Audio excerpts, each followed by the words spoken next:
मैं बनाने जा रही हूँ आम की सब्जी।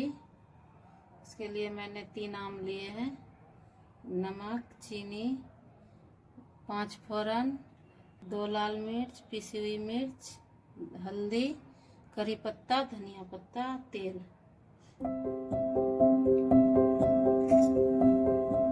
अब हम आम को काटेंगे।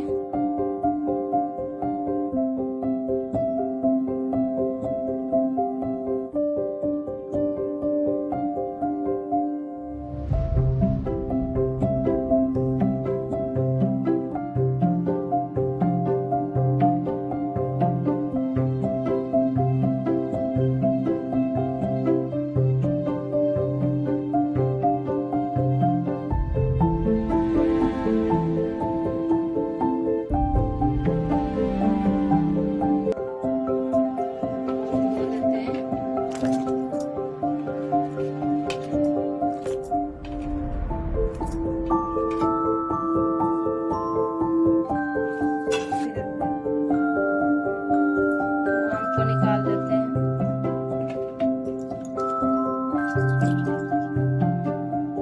चलिए, अब हमारी कढ़ाई गर्म हो गई है, इसमें तेल डालेंगे।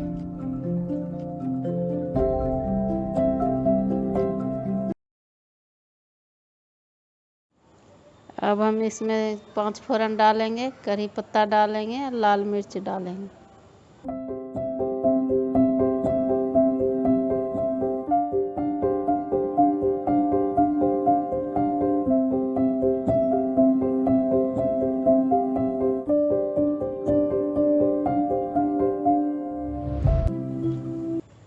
अब हम इसमें नमक, हल्दी डालेंगे।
इसमें चीनी डालेंगे।